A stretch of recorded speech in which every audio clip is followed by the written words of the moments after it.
Hello, everybody. Welcome to the Big Chat. So, my name's Keeks. I am a beauty editor and broadcaster, and I will be your moderator today.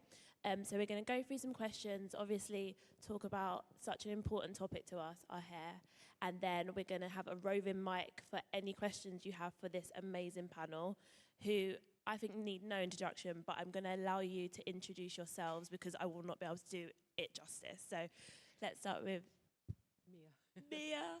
Hello, my name is Mia Maugé, and I went online in 2020 to really just voice my opinion and be vocal and visible about the lack of representation for midlife women in beauty and fashion.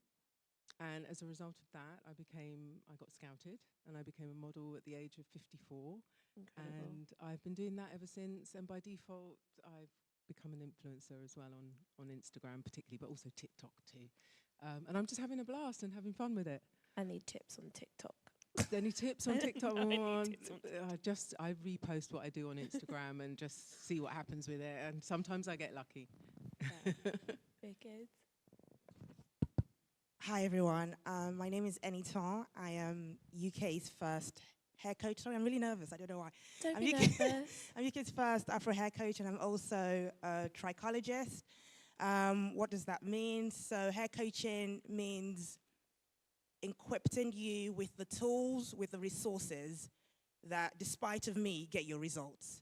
And trichologist is really the investigation of scalp concerns and then the scientific discipline of hair, really. That's what I do. Amazing. Charlotte? Hi everyone, how you all doing? It feels a bit like church here.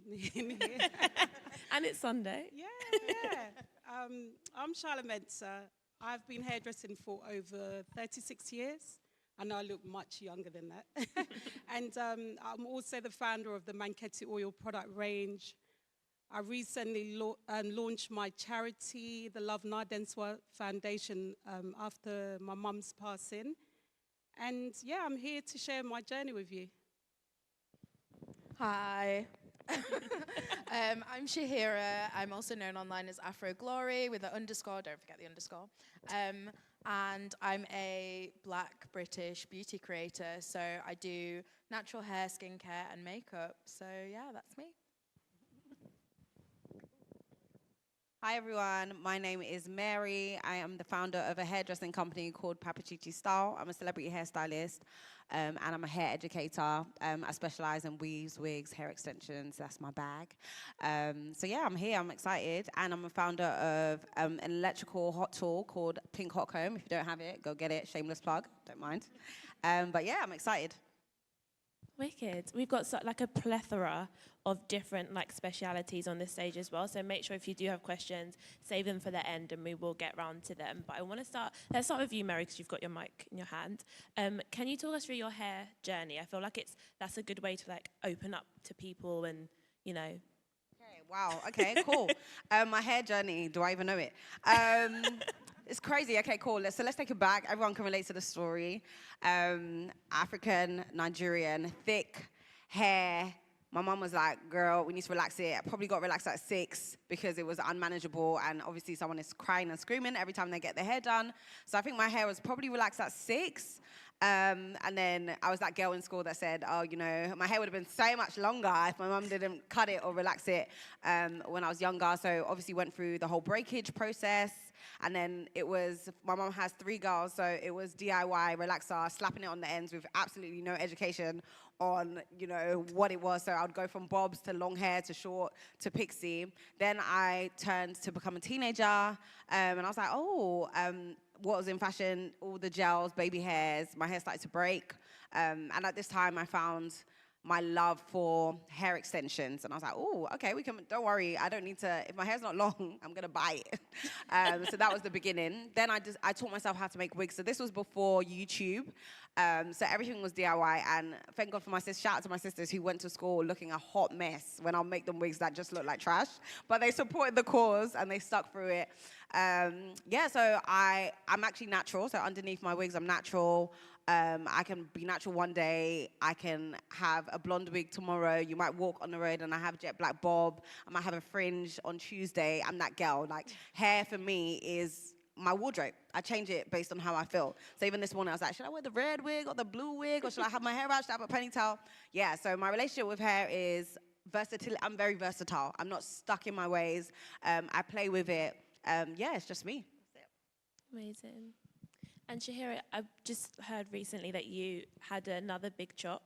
So can you talk us through your journey towards that, and then were you growing it back out, or what was the cause behind that? Yeah, so it was technically my first big chop because I went to the scalp. Yeah, I was bald, which I loved, actually. Very low maintenance, just scalp. But before that, I grew up in West Yorkshire. I don't know if you can tell, I've got a northern accent.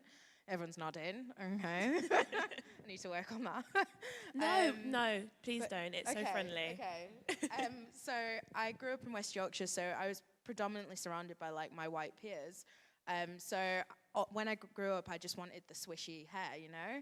So I actually begged my mum for relaxer, who was begging me to not do it. And I think she kind of understood what it would mean, what the journey would mean, you know, having gone through it herself. So I begged. I was 11 when I had my first relaxer, and then I didn't see my natural hair again until I was 24. So all those years of not knowing what my hair was, and then being an adult and having natural hair. But yeah, so New Year's Eve on the 31st of December, I was hesitating, umming and ahhing for months about cutting my hair. And I was like, I really want to donate my hair. I found this charity, the Little Princess Trust, who accept natural hair now to make wigs for children who are experiencing like hair loss from cancer treatments. And I was like, what an amazing way to like hit reset for myself and do something super valuable. And you know, you see like wigs being made with like Caucasian hair or like type 1 hair. Like, what an amazing thing to give a black child, you know, who is going through a lot. So I thought, let me just do it. New Year's Eve. And when I tell people it was New Year's Eve, they often think I was drunk, but I wasn't. I was very conscious, very, very conscious. I like washed my hair, let it dry, put it into the thing, cut it off. And was it like ritualistic because it was like start of a new year? Bald. Like, that's what I'd say, like, start of new year, start of, like, new hair growing from the scalp. I feel like because of the timing, I was like, I'm just going to do it. I'm going into the new year with no hair. I'm just going to do it. Oh, my gosh. I looked a hot mess, though. Like, you should have seen like, if you see it on my Instagram. Let's all scroll back. Like, it's bad. I went to a barber's for the first time, and I was like, this is mad. But, yeah, no, it's been a life-changing thing for me, like mentally and on my hair journey as well. And yeah, this is like a year of growth, and I had fun with it earlier in the year. I did some dyeing and like, you know, different styles. I've been on the wigs. I've been on, like, now it's long enough for braids. I'm back on the braids. Yeah. Like, I'm just enjoying my natural hair journey now. Yeah. So, yeah. I'd say that I had a similar, like, I was about to call it a come to Jesus moment. That's not the right term. But like a moment when I was in my early 20s, I worked at Black Hair magazine, and my editor at the time, Keisha, had this she still does, has this amazing mane of beautiful Afro hair. And I was there like every, 6 weeks going to, it was hype, great salon, going and getting my hair relaxed. And I remember thinking, oh my gosh, what if I just don't know how to do my hair when the regrowth is my actual hair. But to me, this is like a challenge. And I didn't like that. So I was like, I'll just like grow it out when I was 22, 23 and have been natural ever since. But to me, it wasn't about going natural to only wear my hair in specific way. It was to like play with the versatility of it, which is what I found like the most fun aspect of Afro hair. Charlotte, do you find that that's your favorite thing about working with Afro hair? Yeah, I think we all have this kind of various cycles. It used to be called the ugly cycle because we'll do our hair natural for 2 years, then we'll relax it, and then we'll have a weave, then we'll have braids. But I actually feel like it's all about the versatility.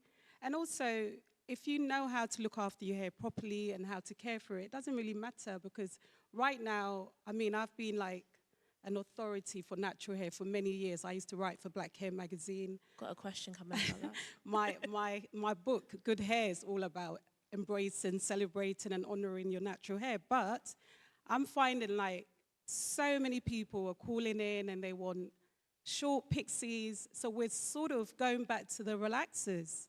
Believe it or not, it's really It's all actually cyclical coming though, back. isn't it? Yeah, I think because people are sort of like, okay, I'm going to have to spend 2 hours to straighten my hair, and that's also killing my hair. And also, I feel like when it's short and pixie, it's so easy to go back to natural because it's already quite short. So it's so easy to transition back to your natural texture. And even my own hair journey, I remember growing up in Ghana, we all had to have very short hair. I think me and my siblings, we all had like 1 inch. So it would be like maybe a fade almost, because the schools we went to in Ghana, they didn't want anyone to look different. So they didn't want the boy or girl to...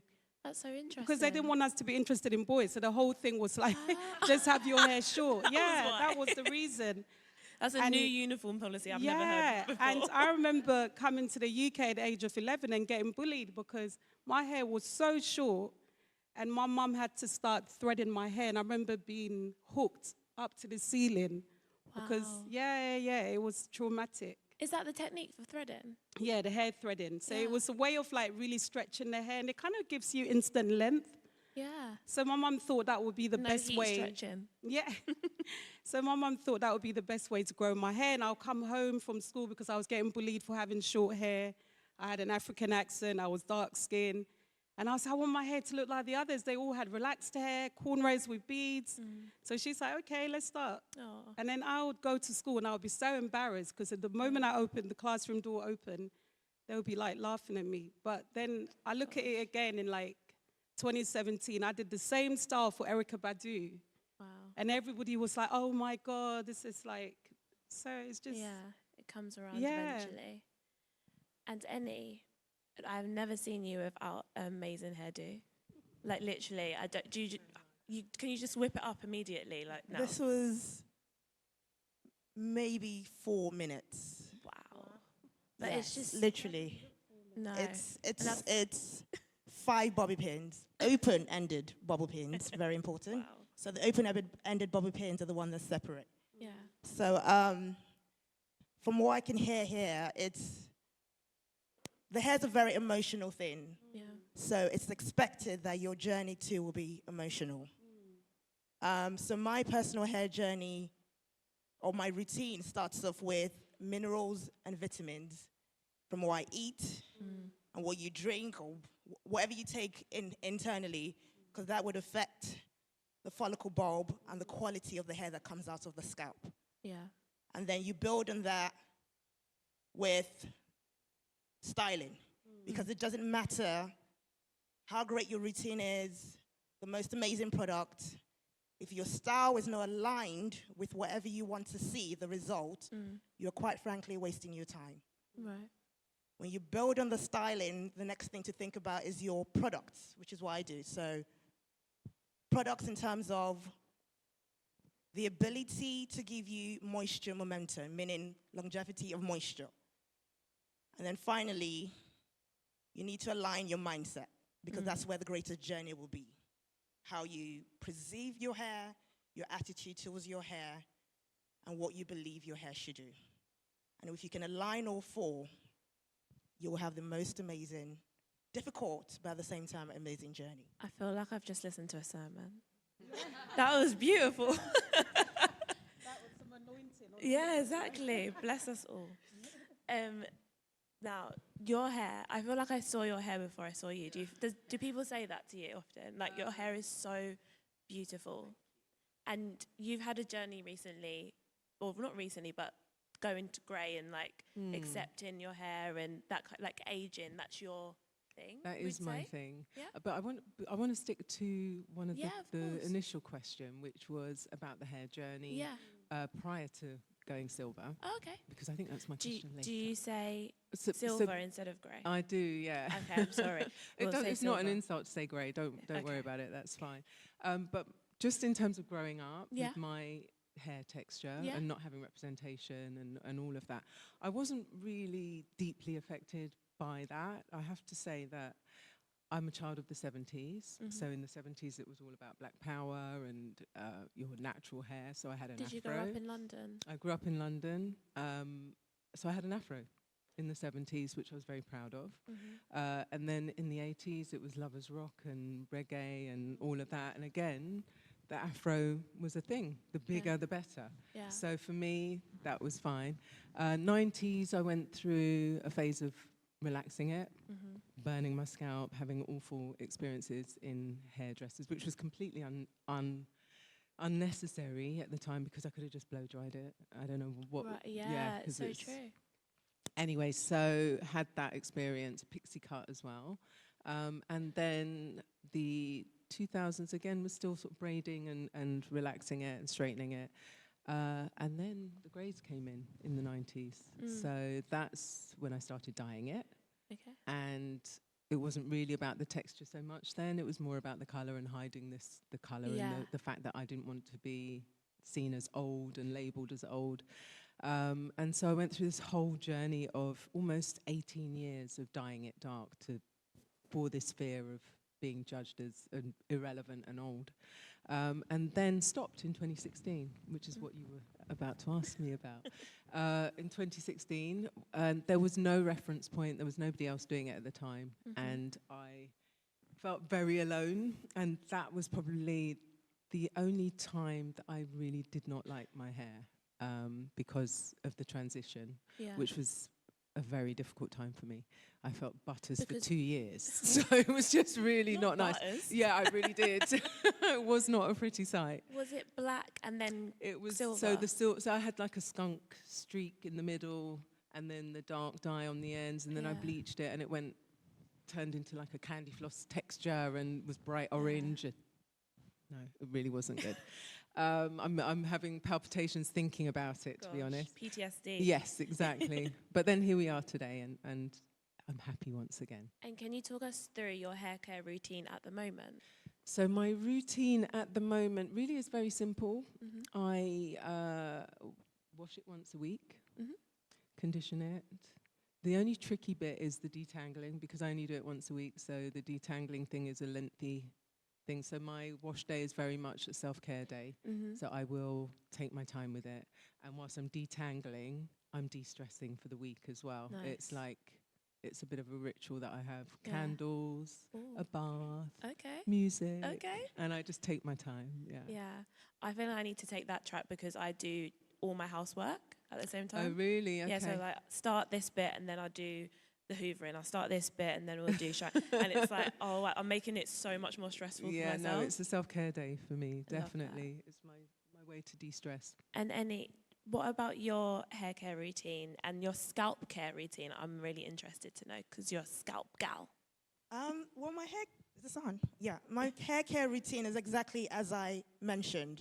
So the mindset, the products, the styling. What products do you use? Plug.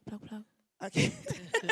Come on. So when I mentioned Moisture Momentum, I have a product. Oh, by the way, gratitude. I have to publicly show my thankfulness to the host because I'm the only UK black-owned brand exhibiting there. With all those billion-dollar brands, and it's amazing positioning. So thank you. So the product is Mighty Moisture. I knew it would be challenging, and I knew it would be great. What I did not know is that it would be this outstanding. And what I noticed when it launched on Monday, some time ago, on Wednesday, 2 days later, I would see the same names on the website coming back to buy. So I thought it was a system error. Why are people coming back 2 days later? So I would ask people, what happened, is everything okay? And the overall consensus was it was such an amazing experience that 73% came back 2 days later to buy again. Wow. And I thought, oh my goodness. That's incredible. This is great. People have to know. So, that's one of the reasons. So, Mighty Moisture is my favorite product. Yeah. And I use that to moisturize the hair. Just the strands, not the scalp? You want to focus on the part of the hair that's the most aged part of the hair. Because that strands. part of the hair, which is furthest away from the scalp, because that part of the hair has not received nutrients from your body as recently as all the strands closest to the scalp. So when I said earlier on that one of my routine is minerals, vitamins, the quality of the blood to the follicle bulb. Scalp care is, your routine can be as simple as you want, and it can be as complicated as what you desire. Literally, if I spend 2 hours on my wash routine, that's a bit too much. So literally, I'm done in an hour, 45 minutes. You can make it 8 hours if you want, but it's very unnecessary.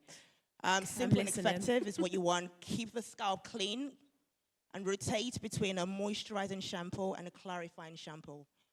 Depending on your area, you might need something for hard water. Avoid things on the scalp if not needed.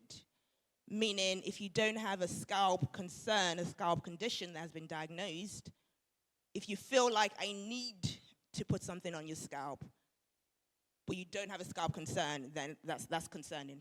So meaning you don't have to oil your scalp, you don't have to put anything on your scalp if you don't have a need for it. So one of the questions I get asked a lot as a journalist is it dandruff or is it a dry scalp? In what instance would you not put something on your scalp? So dandruff is an umbrella term for a series of different scalp concerns. Dry scalp is, as the name suggests, dryness. If your scalp is dry, start with your shampoo. How rich in moisture is your shampoo? It's important I say this. Sometimes we hear, stay away from sulfate, stay away from sulfate. What's more important than that is the formulation, because you can use a shampoo that has a surfactant or type of sulfur in it that is actually more moisturizing than a moisture-free or like sulfur-free coconut-derived ones. So, sorry? Like coconut-derived ones. No? Preference. I don't have any coconut oil in my products. I don't have any No, glycerin. as in the SLS. So, Yes. So the foaming agent can be made from coconut, which is more moisturizing. It's preference. So I think use a few and find what works best for your scalp. Yes. But generically, dry scalps suggest usually the solution is shampoo, or because the atmosphere, the area, it's colder, the radius is on, it's skin. So your scalp will feel drier. Yeah. Wicked. And Charlotte, plug Manketti oil. Oh my God. Has anyone here used Charlotte's range? Yes. We love it. Yeah, I mean, I hear, is it Enitan your name? Yes. Yeah. I hear all what you're saying, but I think, do you know what? You have to kind of know your hair for yourself. There's so many myths about don't do this, don't do that. Do you know what? Everyone's different. And I feel like I love oiling my scalp. That's like my favorite thing to do. Like I would sleep with the Manketti oil on my scalp, on my hair. Like I just washed my hair before I came because it makes it so super soft. And I've always done that and I've never found a problem with it. So there's so many things on the internet. People say, do this, do that. You get confused. You can learn for yourself what works best for your hair, because it's not only just topical. A lot of it is to do with what we put in ourselves, like our diets, even how we think about ourselves, you know, because it's not just putting things on topically, but what we eat, spiritually, how we feel about ourselves, mentally, emotionally, because, you know, you walk around, so much people are angry and they're saying, you know, their hair's not growing, but look at how much bitterness you're bringing to yourself. No, it's true. So it's a lot of factors. It's not just about putting things on, but honestly, it's a lot more to do with how we are with ourselves. And not everyone's going to have long hair. Like I am growing my hair out. I love putting tracks in. This is not all my hair, but I make sure that it matches my natural hair. And I love wearing it like this. There's no wrong or right way, as long as I care for my hair. And I think it's up to the individual. If you want to put oil on your scalp, like I believe the scalp is the same as your skin, is the extension of the, you know, your face. I oil my face, I oil my scalp. I've never had any problems. So whatever you feel works for you, as long as you're not dead. Do you know what I mean? It's not a problem, you know? Can I just of follow course. up on that? Yeah. So, okay. The scalp would have a layer of a waxy substance that it would produce. Again, I agree, find what works best and find out if there's a need, which is why I kept saying, do you have a need? Yeah. The scalp will have a layer of a waxy substance that it would produce naturally without you doing anything at all. On that layer, which is sebum, you would have cells that sit on, depending on how frequent you wash. On top of that layer, you will have additional things like pollution, the environment, stress on the scalp. And when you put an additional layer on that from products, sometimes even not intentionally, you might just be caring for the hair, and then there might be an overlap. Fine, that's not an issue. Then you want to think about if you have a desire, I'm stressing that word, if you have a desire for healthier strands coming through the foundation, you want to make sure that your follicle has the ability to be wide enough to give you that quality strand versus a follicle that's of that size that doesn't have a choice but to give you a fine strand. So do both for 6 months and decide what works for you. Yeah. I think hair oiling is so different now that as well, because when I look at what like we used to put on our hair, Blue Magic, like sulfur 8, and we used to just, I remember someone put sulfur 8 on my hair and then relaxed it. I know, everyone, shock. I still have hair, it's okay, but like it was a lot. And that was the hair oiling that we were used to, right? And then now we have these more natural, more refined oils, and there are so many cultures that do hair oiling to encourage growth because of the blood stimulation that the massage. And bringing more oxygen to the scalp. Exactly. The key word there is stimulation, not oiling. Two different things. Yes, but you But you're yeah, still you would using, use the oil like, to I do use that. the balls of my fingertips. Yeah. We have a Charlotte, your whole thing. mic, your mic. Oh, sorry. No, we're just having a chat. It's okay. Yes, I mean, I honestly think that it's literally cultural background, Yeah. traditions. But I think as well with what Eni's saying, yeah. that it's about making sure that your scalp then has the ability to grow Yeah. like healthy hair, which comes when you wash that oil off. Wash it, thank you. Because the So- first thing I said was the frequency. Yeah.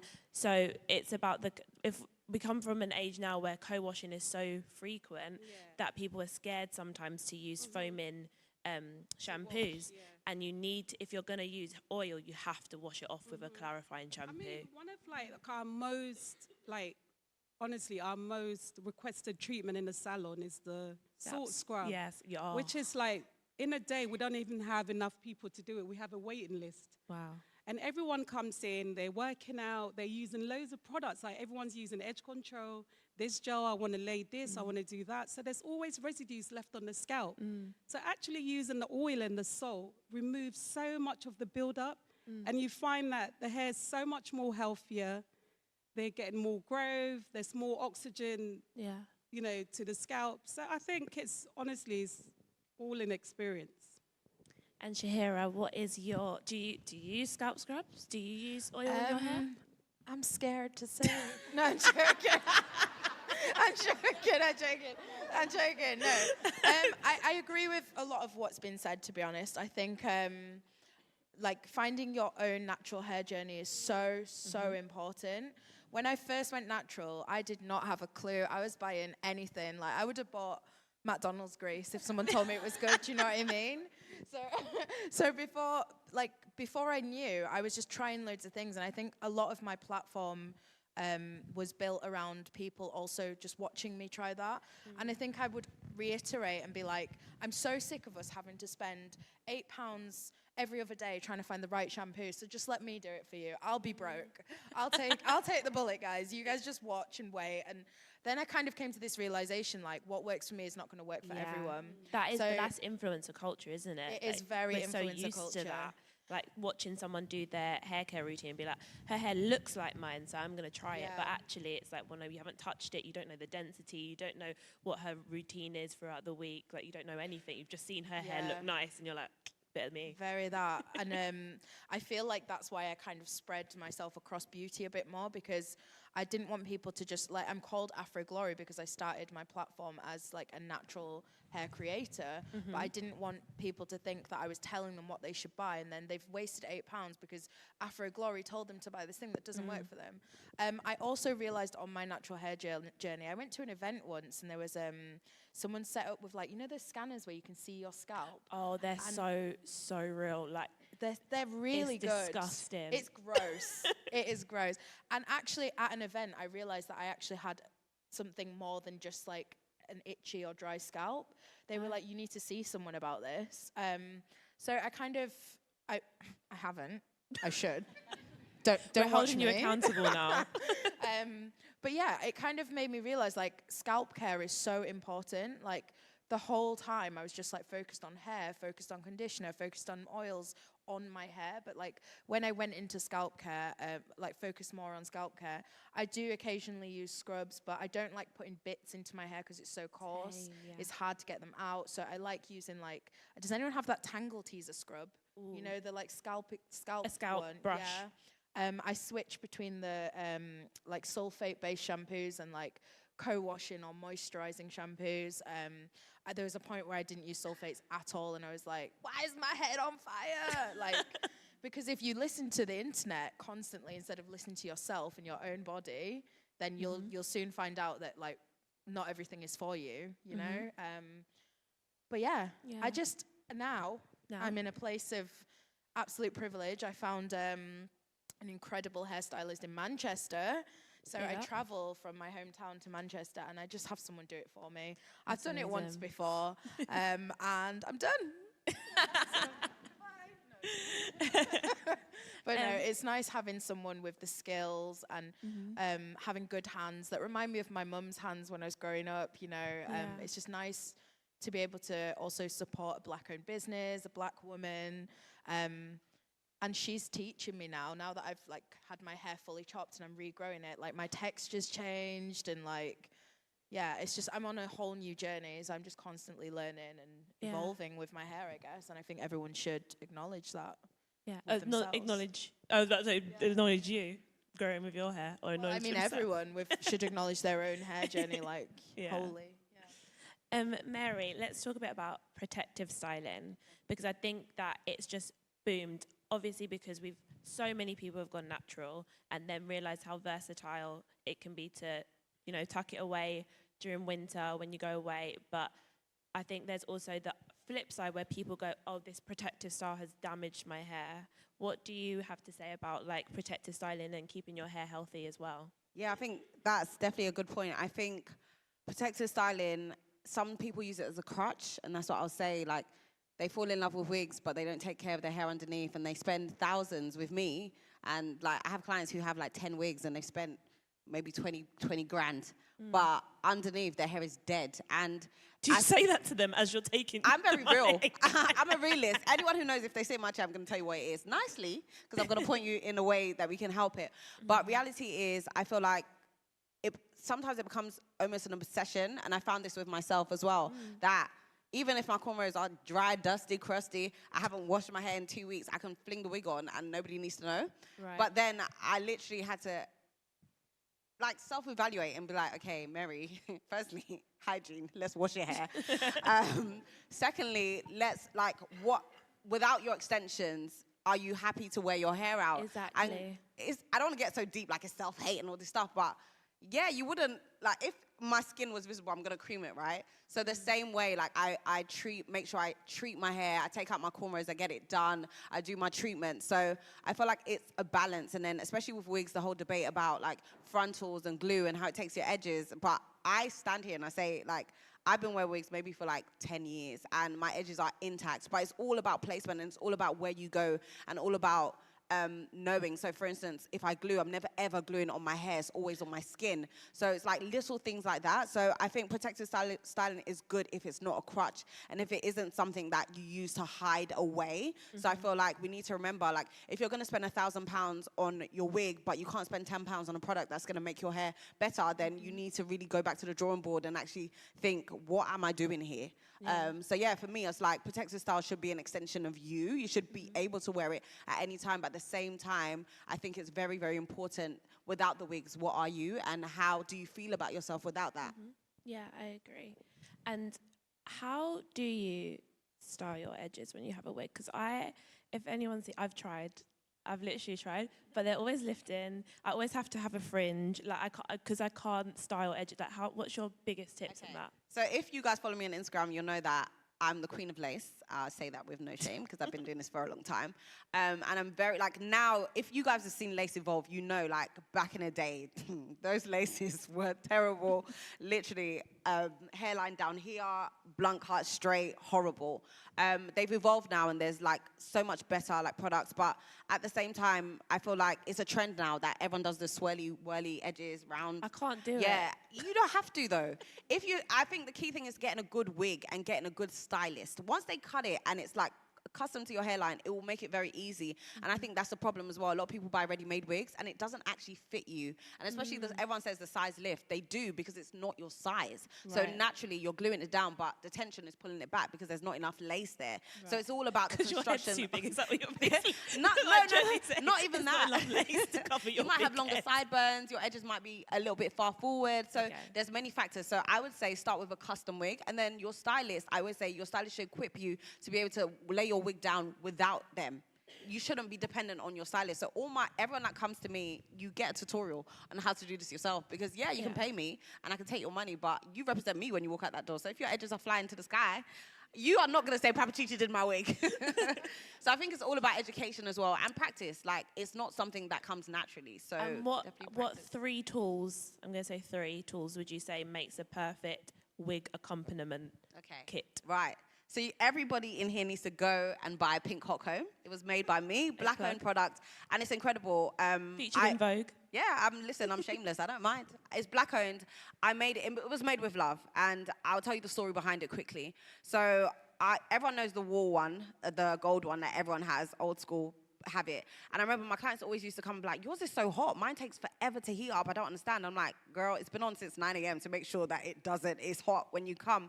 And I was like, so I started doing research and I was like, why isn't there a hot comb on the market? There was some in America, but I didn't find any in UK, any in Europe. And if anyone knows is a hairstylist or orders products from America, you know the voltage, especially with electricity, is very different. So you can order it and it'll be fine, then it'll blow up. And I'm like, what? I spent like $500 on shipping and then paid customs and this thing is broken. So I was like, you know what, I need to go back to the drawing board and create something. And for my clients, the clients that I have are middle class, they work in offices, banking. I'm giving you like a profile of who it is. And they don't have time. Reality, they want a wig that looks great in the office or great when they're going out, but they don't have that time. They're not influencers, you get it? So they don't have 2 hours in the morning to be laying down the edges, making sure the baby hairs are right, making sure their wig or straightening each strand. They don't have that. So I was like, the hot comb can do that, but it just needs to evolve. So Pink Hot Comb was birthed from that evolution. And I looked at GHD and I said, oh, why doesn't it have an auto shut-off time? Wall didn't have that. So I made that. I was like, why doesn't it have heat settings? I made that. And I think for me, it was just like, not just for wigs and extensions, but for natural hair as well, because we know that natural hair isn't just one form. People like to straighten their hair, and then people pay loads of money for wigs and weaves, and then they have regrowth, so they have to take it out. But you don't have to, because you've got the hot comb. So shameless plug, Pink Hot Comb is a tool kit, get it. Other ones, so accompaniments with Pink Hot Comb, mousse is very good. Make sure it's not like a heavy one, a lightweight one. Cream of Nature, I really like their mousse. It's good for like flyaways, and then a serum is essential. Obviously, it depends on the quality of hair extensions you're buying. So I would say Pink Hot Comb, a mousse, and a serum, your go-tos.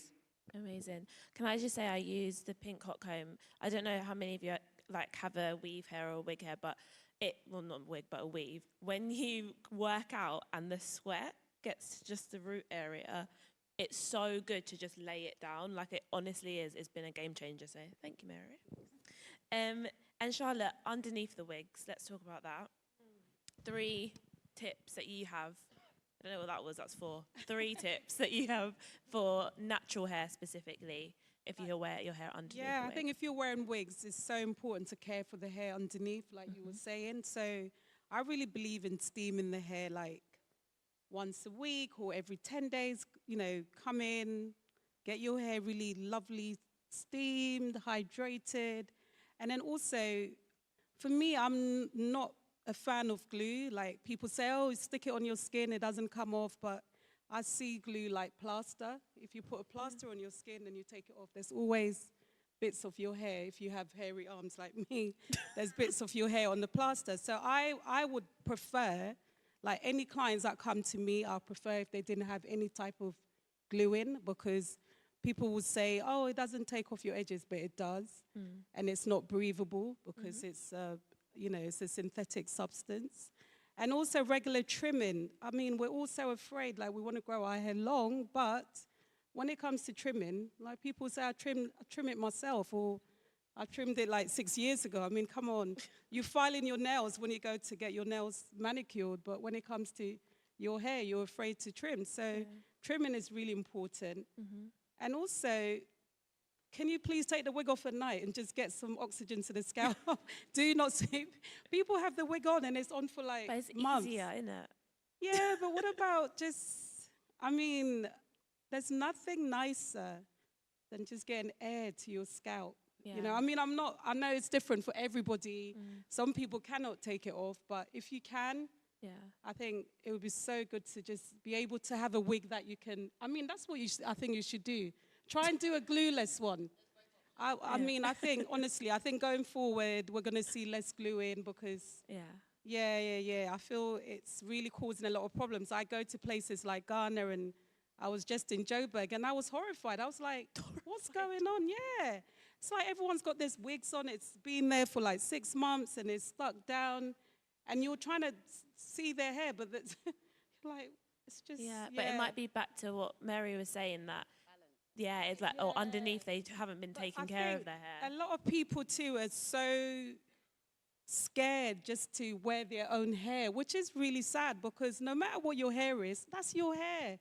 All hair is good, whether it's 2 inches, whether it is, you know, a bob, whether it is down to your back, it's all good hair. I feel like we as Black people just need to accept ourselves more. So once you accept yourself, you can wear the wig one day, wear the braids tomorrow, wear your own hair the other day. What's wrong with that? But it's like to have someone wear a wig for like, I mean, I know people 22 years, I've never seen their hair before. And it's very, very, to me, that Not is naming just, names. Yeah, that is just. I came to, there was a little launch party here on Friday, which was great. And I had my hair in like a slick ponytail with like the clip-on ponytail. And I actually saw Debs when I came in, and I was saying like I had a bit of anxiety about coming today with my hair out.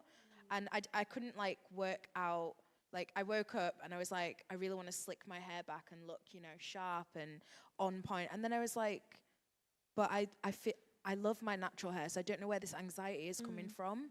So I was like, I'm definitely coming with my natural hair today. So when you get that feeling, sometimes you have to just kind of like embrace it, sit in it. But I do also think that it's beyond even the natural hair. I think it's just your hair in general. We have such an emotional attachment to it, and what we care more about what other people, because I think that we grew up in well, I did anyway. I grew up in the 90s and the noughties, and it's like you have to have your hair fixed, that your hair has to look good. My mum's over there. Don't go out of your hair looking picky. You've got black. This wasn't child abuse, but she would be like, you know, make sure your hair looks good. You're representing yourself. You need to look like you come from a family that loves you. And it's like, actually, I think that is ingrained in us. I love that. I love that. I don't think, and even your vulnerability there, AfroGlory. I love that, because so many times, and it's not our fault. It really isn't, because in that generation, our mothers' mothers, health wasn't a concern. It wasn't a thing. The idea is, do not embarrass me when you step out. So the gloss, the lines, the parting, you have to look good when you step out. So that's why the grease comes from, because of the gloss it gives. And that's why the oiling of the scalp comes from, because we didn't know. Yeah. And they use products in the kitchen because that's what was available. So today, where you have so many brands trying to cater for it, it's amazing. It's incredible. Yeah. But do you think it speaks to us wanting to fix something, like having all those brands available? You don't know what you don't know. Yeah. If that's all you see, and that's all ingrained in you, you don't have a choice but to believe that that's what beauty is. Yeah. So when I said it has to literally be a mindset transformation, that people will not approve of the frizz. People will not approve that my edges are not slick. But I am so convinced and I am so convicted in the result I want to see that when I get my result, people will ask me, how did you get that? Yeah. And when I see women with hair loss that don't have a choice, you have a choice, don't have a choice where they have to cover up because it's quite chronic, their hair loss. And everyone says to me, if I knew better, I would have done better. So you don't know what you don't know. Yeah, it's so true. And Mia, how have you found, like, stepping out with confidence with your silver hair? And was there a journey for you in the same way that you said before in regards to, like, your texture? Were we talking about our texture before? The big thing was I felt very alone. There was because of a lack of representation. My reason initially, I think I said earlier, was going onto social media really was just to be visible and vocal as a midlife person. What's the response been? So having 2 years of dread and feeling really ugly and going through that whole process and worrying about sort of society's view of me and me not meeting societal beauty standards and all of that, when I did step out, when I did have the unveiling of the full length, unbelievably positive. Like, I just didn't imagine young women stopping me in the streets and complimenting me. On social media, I connected with, because I went public during lockdown, there were a lot of women who couldn't get to salons to dye their hair, who were going through the transition, and they found me and saw that I was the final result and the final product, and I was their reference point, basically, what I didn't have. And so that kind of built up a following for me on Instagram. It's completely positive. I wouldn't be doing what I do today had I not gone natural. Isn't that incredible? Yeah. I wrote a piece during lockdown for Cosmo called Loving My Hair in Lockdown, because before I'd never learned how to do a braid out or a twist out or any kind of natural style on my hair. Charlotte's probably seen the worst of my natural hair because I didn't big chop either. I just transitioned. So it was literally like afro, afro, afro, and then like 2 strands poking out. But I was like so clinging on to those like little strands because that's what I knew of myself. And then eventually I just was like, no, I need to learn how to style my natural hair. Even if I'm not going to do it often, or if I'm going to experiment with different styles, I need to learn how to do this. And I think so many women, how many of you guys out here like learned how to do your hair in lockdown or experimented? Yeah. And wasn't it freeing? Like to be like, yeah, actually, I know how to get to grips with this. But Charlotte, I have a question. Did you see any hair traumas after lockdown? So many. I mean, there was one client that I think she had her hair braided in like February, and the first lockdown we didn't actually go back to the salon. I think it was around July. Yeah. It was like July the 5th or something. Yeah, it was like because Boris went and got his hair done, innit? I remember that. And honestly, I just couldn't believe that someone had kept cornrows for like 5 months. It was literally so high on their head, and I mean, we literally had to cut her hair shorter because it was just so matted. Wow. And I said, why didn't you just take them out? Why didn't you just take it out and just wear your hair out? But she's so used to having this length with a braid that she felt embarrassed. She said, I'm going on Zoom. Everyone thinks it's my hair, so if I took it out. I said, who cares? Just put a scarf on. Like, you know, it's about your effort. It's about your your work. But she was honestly so attached Yeah. to the braids that she kept it on for so many months. And in the end, she actually lost her length. Yeah. And then we had, to me, I actually feel like it was quite a good time because a lot of women that had relaxed hair are now natural because they had like, you know, good 4 or 5 months, no retouch. So they had to embrace their natural textures. And then the same as the women that had constant coloring. So many women came back and they're like, do you know what? I actually love my gray hair. Yeah. I want to just be with my gray hair. I'm happy. Just cut all the old color off. And now they're embracing their gray hair and they look great. Yeah. And even Mia, like, when I was in the middle of writing my book, she used to walk past my salon all the time. And I used to always look at and think, God, that woman looks so good. I love her. Did you chase her down the road? I chased her down the road. I was messaging her. I was like, please, I want you to be in my book. Honestly, I just felt like, even being in Johannesburg, like, everybody loves your hair. Like, they have the book and they'll be like, how did this woman get her hair like that? Is it? And I said, that's a God-given color. It's like, it's not, I didn't color it like that. It's actually what's come out of her scalp. And she's embraced it so well.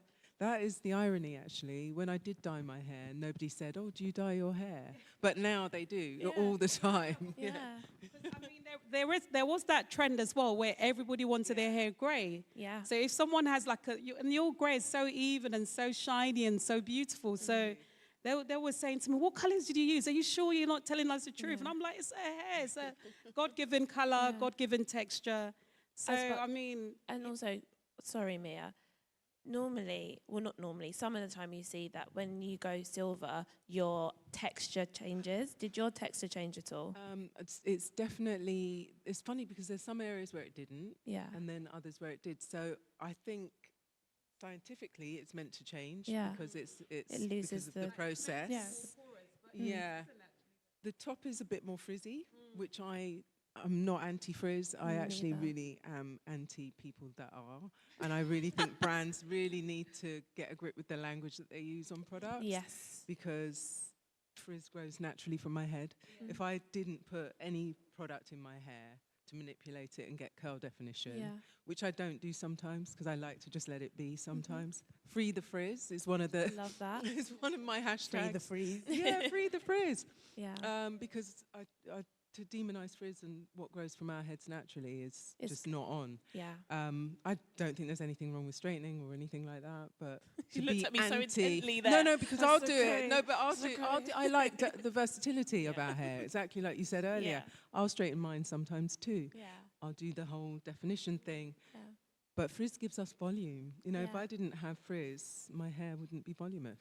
I honestly feel like I could sit and talk to you guys all day, but I have one final question for everyone, and then please get your questions ready. We're going to have a roving mic. My question for you guys, it's December now.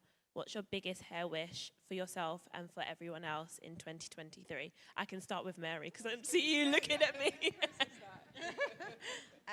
Biggest hair wish for myself. And then for your followers and for everyone in the room. So my biggest hair wish is that postpartum is kind to me. I just had a baby 5 weeks ago, so I'm like, 5 weeks? Please be kind to me postpartum. Don't take my edges. So that's my biggest hair wish for myself. And my biggest hair wish for everyone else is be who you are. Embrace your natural hair, embrace your wigs, embrace your extensions, but take care of yourself and take care of your hair ultimately. So that's my biggest wish for everyone else. I don't know. I think for myself, I don't know if it's problematic to say it. I'm just going to say it. To get through this awkward hair length that I'm at and embrace it. And when I feel that anxious moment, just to sit in it and kind of ride through knowing that, you know, it's not just this. It's not always just this. Natural hair is ever evolving and I'm loving it and I'm on this journey constantly. And then for everyone else, I think to just... again, within anxiety, release that anxiety of outside noise. Like, depending on where you work or the environments that you're in, we're not always surrounded by people who look like us. So I think it's really important.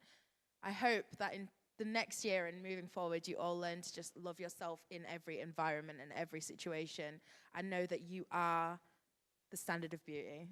You are your own standard of beauty. So, yeah. I just think, from like all of what you guys have said is the same thing. Just the new year, be you, be you. We're all unique. We're all on this earth for a much greater cause than just our hair. So just, enjoy the various variations of yourself, like change it up if you want to wear braids sometime, if you want to do it short sometimes, if you want to straighten it sometime, enjoy it all. But the key is to give your hair that tender love and care. And just be you. 2023, don't bring pictures to my salon. Let's just make the best version of you. I have to high five on that one.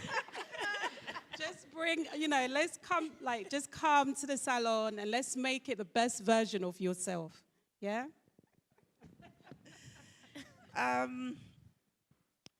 What I hope for people is you get informed. Because when I said earlier on that you don't know what you don't know, get informed. But get informed from the people that have the skill sets, the knowledge, and the training to do so. How do I know who those people are? By their fruits you shall know them. I encourage you to get yourself free from the cage, because many of us are in a cage and what society has told us we should look like, or what we've done to ourselves. And as a result of an embarrassment, you won't even go to the GP. So even if you've never heard of the word trichologist, you know what GP is. So I encourage you this week come in to call your GP. I do, because certain types of hair loss, it gets worse. And as I said earlier, what everyone says, I wish I did something earlier on, I wish I knew. And then my desire for you is that people look at my hair and think, oh my gosh, wow, wow, wow. My hair never went past here for years until I saw somebody. And it's not that I've never seen long hair before, but I saw long hair that I asked how. I was envious. And because every time I saw long hair, the proximity was far. She was on YouTube. She was in America. I'm in front of you right now. So get knowledge, get informed, and my desire for you is that you achieve even greater than what I have been able to do.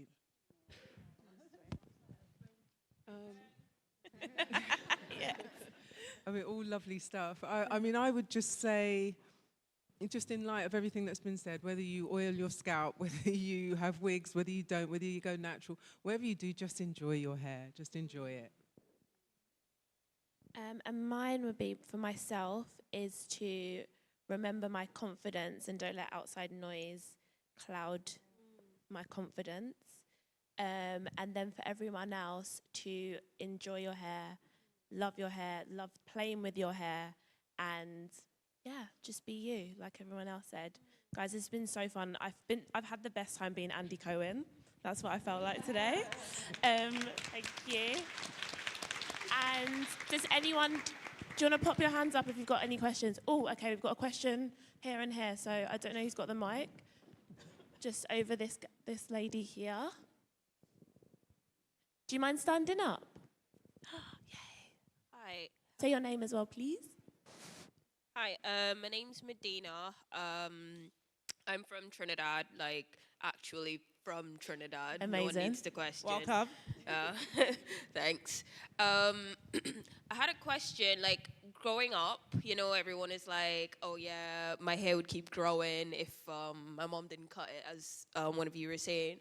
But I think after I got to that, teenage into adulthood level, all I started hearing was your hair only grows up to a certain length, and that's your body's programming, So don't expect your hair to grow too long, because you're just kind of setting yourself up for failure. But is that true? Or I know my mom has always had a trichologist, so when I heard there was a trichologist here, I was like, oh my god, that's so cool. Never seen one. I thought it would be cool to see one. Oh wow. But yeah, is that true, or are there actual supplements or techniques that you can do to actually grow your hair? I'm not talking down to my ankle or anything, but That'll be fun though. Yeah, why not trip over it and stuff? But Who wants to take this one? Can I just summarize that? One, I think I can summarize in 4 points. One, preserving your ends. So preserving your ends, which I explained earlier, is when you come to me for guidance, I would never use the word protective styling, ever. Those words would never come out of my mouth because the word protect is in protective styling. So it gives you the impression that you're safe. So I would say things like fuss-free styling. So 1, preserve your ends. 2, scalp care, cleanliness, opportunity for the hair to actually come out. And the type of product you're using to cleanse. So you might be washing frequently, but what are you using? 3, minerals, vitamins, health check, any medical concerns that is an obstacle to your result. And finally, 5, I'm going to say it again because it's true.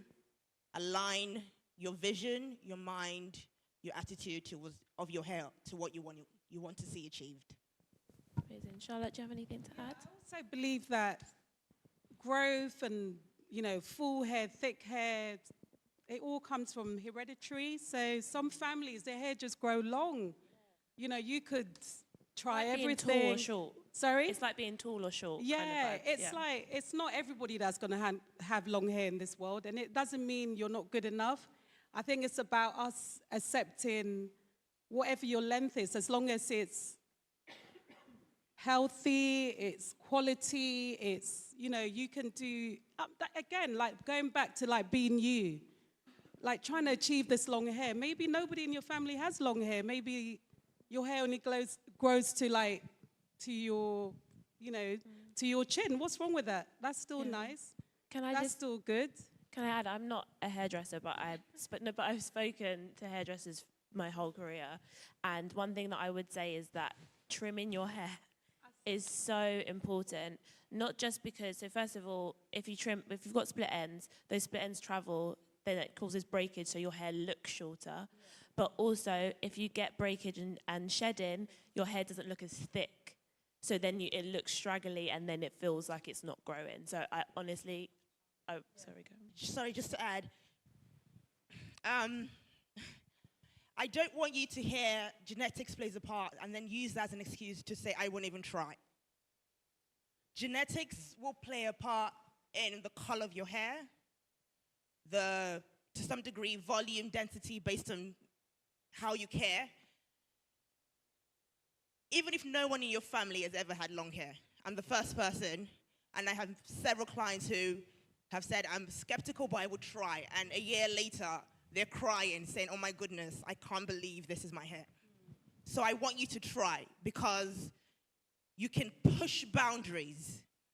You can maximize your potential based on certain bullet points. So please don't give up by just hearing that and using that as a, okay, here's my excuse, I won't even try, please try. Okay. Any other questions? Yes. We've got a question right at the front here in the second row. Just stand. Hello. Hi everyone, my name's Nita. Firstly, thank you so much for this conversation. It's like really clear that hair is like such a personal journey for everyone. I have a really quick question. As you know, over the years we've gone through perms and like various different things, and I feel like there's a new trend coming, or it probably has always been there and I've just never noticed, but like texture release. So I'm just really interested in what your thoughts are on that. I think this is going to be divisive. It's so divisive, right? So yeah, I'm interested in what your thoughts are. I think that's like the big trend of the silk press. So that's like so popular. Everyone's like posting, look at my hair, I've just had it silk pressed and it looks lovely. But then you go into humidity, you go into the shower, the rain, the environment. Next thing is back to natural. So then it's like, are you gonna just sit there and just keep straightening it and straightening it? So things like texturizers, relaxers. Honestly, about 2 years ago, we had like 1 relaxer a month. At the moment, we're getting at least 6 a week, so it's coming back. And people are like, do you know what? It's about caring for my hair.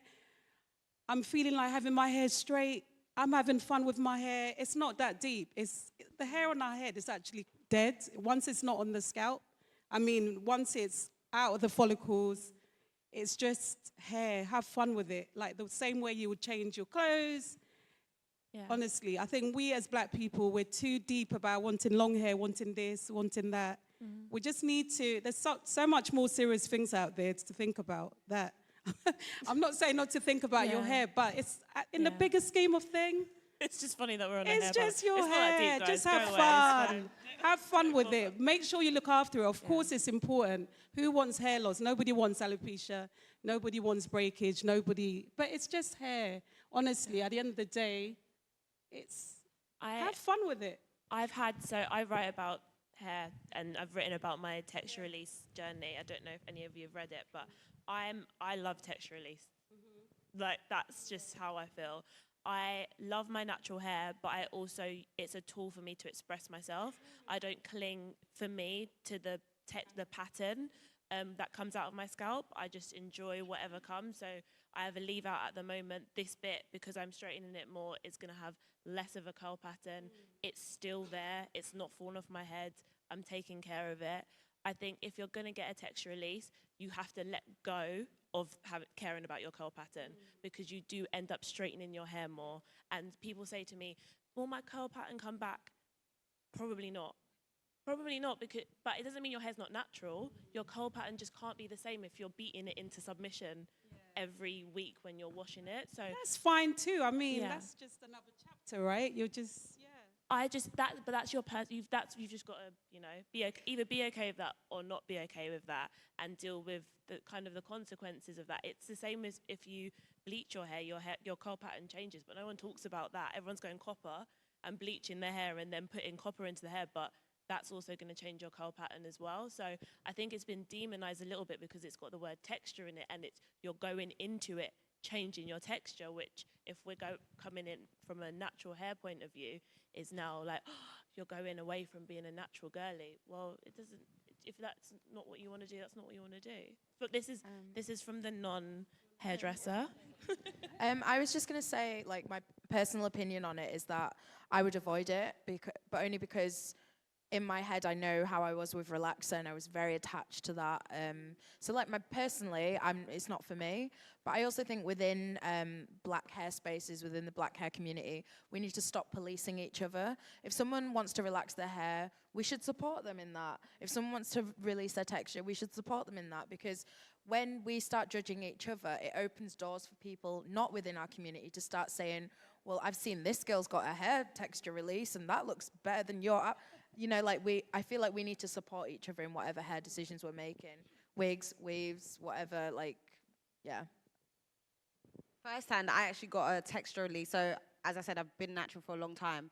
And I decided to get a texture release. And I can't lie, it's the best thing I ever did. And I felt like it actually encouraged me to wear my hair out more.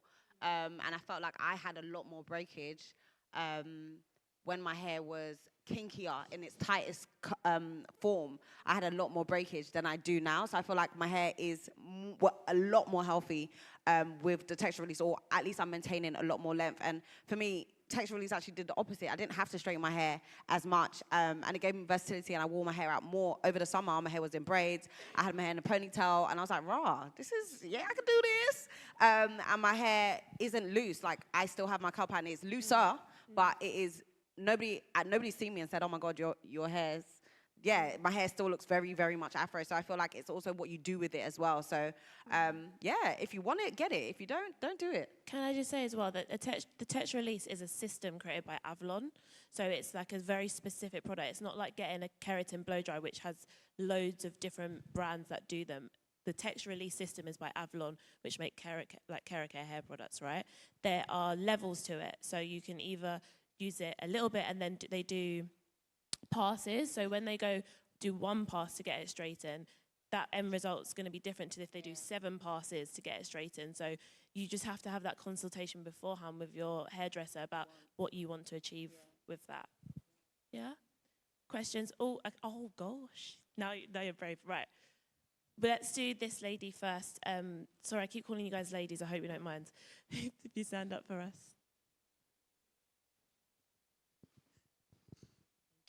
Hi everyone, my name's Clade. Can you hear me? Yeah. My question is, I know that we always fall down for trends in our community, but unfortunately Instagram will just serve me the latest trend. I saw someone post about not putting raw oils on your hair, like shea butter straight from the packet that you got from Ghana, because it's like not good for your hair and it doesn't make it easy to clarify. Is there actually a difference between raw oils, inverted commas, and oils that you would find in products that have been manufactured for store? Yes, but I'm going to hand this one over to you because I feel like you're going to have a strong opinion about it. Oh gosh.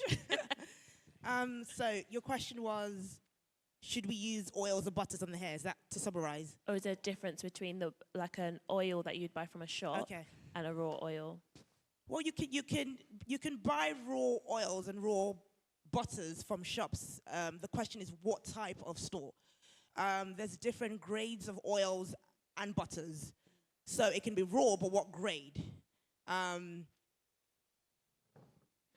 Should you use it on your hair? Yes. Oils, there are loads of science that support what oils and butters would do to the hair. What we, the hair community, usually use them for is as a sealant or for hot oil treatment if it's an oil. I shouldn't do a plug right now, but but when I was thinking of a sealant with regards to my product, I thought, what can I do that's better than just an oil and a butter? So what I then did is I created a sealant that has a cationic ingredient in it, meaning not only will it seal, it will also condition the hair. So to summarize and answer your question, where you're buying it from, what grade is it? You won't always get this information, but if they can provide the data, the specification data, it can actually tell you that and give you a breakdown. And yes, please use it on the hair. I think when we see there's a trend saying don't use it, it's usually for styling purposes, for wash and goes. Yeah. So when I said earlier on, by their fruits you shall know them, if your result is styling, then I agree, for wash and go, you will get a better result. But if your desire is length, it's health, then you want to use that in your layering process. And to add to that, there is a lot of the time a big difference because they'll have, a lot of brands will position themselves, their products as an oil, but it will actually just be a styling serum with a lot of other filler ingredients. So look at the ingredients, yes. So and it will a lot of the time have a silicone like adjacent product, which then seals the hair to get that effect. But then silicones sit on top of your hair, which it then need to be clarified to wash off. Yeah? Cool. Anyone else? This lady, this person right at the front wearing the lovely suit. Can we reach a mic? Oh, wicked. Thank you. Do you want to stand up for us? You need to do the suit justice. Oh, thank you. Thank you so much for today. Of course, I should say that first. I wanted to touch upon the effect that certain life events have on our hair. Mary mentioned postpartum. I went through that. I went through postpartum hair loss in terms of volume as well as edges. And I did try to kind of nourish it. And then a couple of months in, I, again, as so many of us here, would see online that there's nothing you can do about it. You're going to lose the hair. You're going to lose the hair. So eventually, I did gain the volume back. And I got it back to how it was. And then sadly, about a little over a year ago, I lost my dad, and now I have grief-related hair loss that I don't even know what to do with. So my question is, during those moments of transition, and the biggest panic you have is, you know, how do you know whether you're on the journey to alopecia or things like that? Is there anything you can do during those kind of traumatic moments in life to help nurture it so you minimize the loss, or maybe don't even end up going through alopecia or those type of traumatic conditions? Thank you. I want to say something in regards to the postpartum. So this is my second baby. So my first baby, I started losing my hair. It was very, very minimal, but I'm dramatic. So I was like, oh my God, I'm bald, and I shaved my hair off. It was a bit of a jerk-knee reaction. Would I do that again? Probably not. But one thing I realized is that for 9 months, one thing I realized, like it dawned on me, that for 9 months, women all of a sudden start taking supplements, right? To aid the growth of the baby, to make sure the baby's okay. Then all of a sudden, they give birth to the baby, then they chuck the supplements away. So naturally, obviously, we're going to lose hair, but naturally, we've gone from like fortifying our body with the best things ever to grow this child. Then all of a sudden, we're like, girl, I've given birth, I forget it. So for what I advise my clients is to ease off it. So if you were taking 2 a day for 9 months, take 1 and gently ease off it. And I've noticed by recommending to other people that that helps. So yeah, that's what I would say in regards to postpartum. I also believe time is a healer. I mean, I've had so much traumas this year. Like, we lost 3 family members back to back. And it affects your skin. And I had like black spots all over my legs. This was in July. Right now, they've all disappeared. So I think sometimes we need to naturally just let, you know, the blood, because you're not feeling great inside. There's so much. No one can understand what that grief is. No one understands how you feel. You know, I became so vulnerable. You know, I wasn't sleeping for weeks, and not sleeping alone. The blood's not resting. You're not repairing. The hormones are not relaxed. And I'm also going through my menopause. So there's so many, you know, challenges. But I felt like the moment we did the burial, the moment everybody was laid to rest, the moment, you know, we're all kind of starting to get on with our lives again, things started looking better. Like I said, the black spots, there's 1 still left. That's how I know that I'm healing. So we sometimes just need to not be so hard on ourselves and just relax a bit about everything and just let Mother Nature just heal us. Yeah, you know. So what you've explained in both scenarios is known as telogeneflesium. And this is where you have an imbalance of hormones. This is where, in your case, where you have trauma or shock to your body.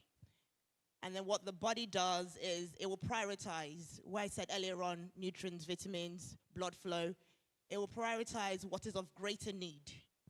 Do I distribute, she just had something with a lot of iron. Do I distribute this iron to her hair? Or do I distribute this iron to a vital organ so she can get up from bed, walk here and there and not faint? Or will she survive if she has no hair on her head? So the body makes a decision for you. It is temporary. But to be sure that is really what you have, speak to someone to ensure that you don't have anything else. But if it's truly just that, it's temporary. But temporary could be 3 months. Temporary could be 18 months. Yeah. But it will come to pass. Can I just say, and add on to that quickly, my sister has an autoimmune disease called lupus, and she suffers from hair loss from that. And this is not a plug, I do not own this brand, and I've done an ad for them before, but this is not an ad. There's a supplement called Hair Gain, and she's really seen success with that, like taking it for consistently 2 a day. Now she's taking it for like years, but she's really seen a dramatic decrease in her hair shedding because it gives you the vitamins and minerals that your body might not be, you know, producing naturally, or you might not be eating in your food as well. Okay, should we do 2 more questions? We got 3. Oh my gosh, we got so many. Okay, we've got one right there. Oh, hi. Hi. So I became a ginger babe last December. Congratulations. Thank you. Honestly, best decision I've ever made in my life. Don't talk to me about diet because I'll convince you. But I want to know, I use box dye. Okay. And obviously the internet has everything to say against it. Mm-hmm. But I've noticed that my texture hasn't changed.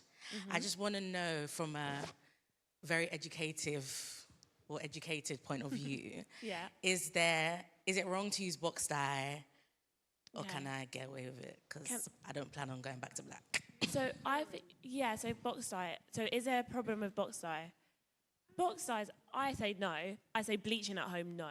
But I definitely feel like things like colouring, definitely go and see a specialist, have a skin patch test. You know, really find out like what is actually best for your hair, because there's so many different types of hair colouring. I really don't believe in all of this do it yourself. But that is coming from a hairdresser, Charlotte.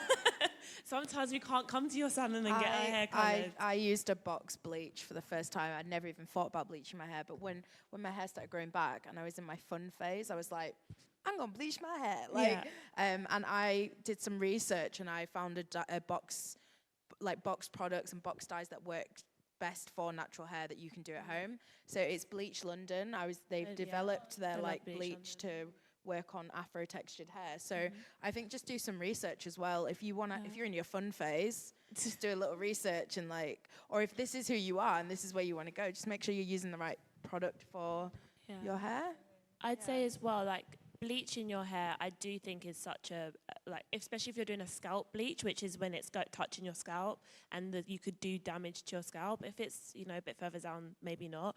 But colouring your hair, having fun with colours, using colour glosses is so easy now. Colour glosses, semi-permanent glosses. So if the babe at the back who dyed her hair, if you are, you know, topping up your colour and you don't want to have to go into your salon and pay hundreds of pounds each time to get it toned, you can tone your hair at home very easily now using colour glosses without there being any kind of consequence or your hair going green by accident.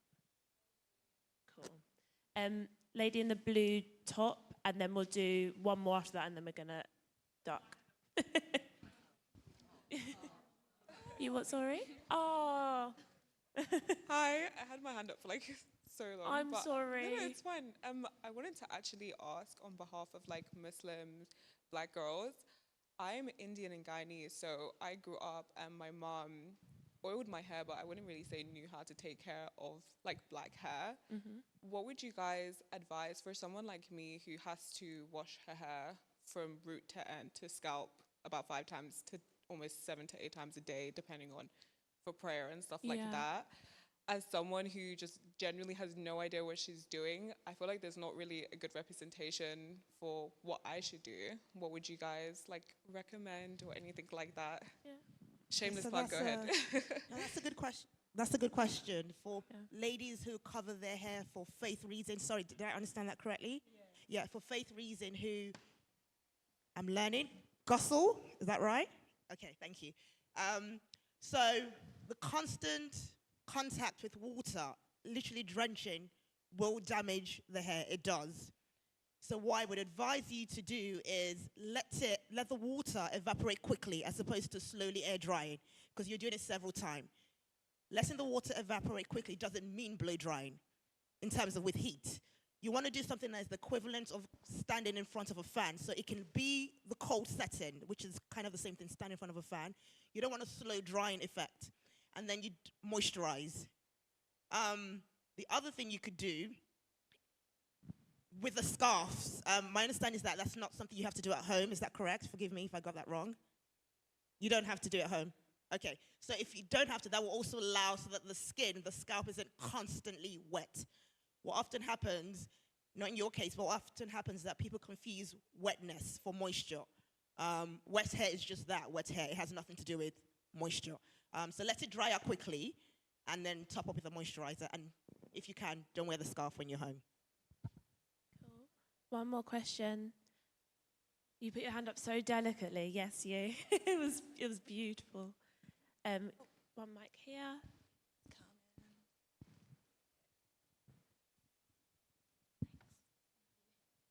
So my question is about styling.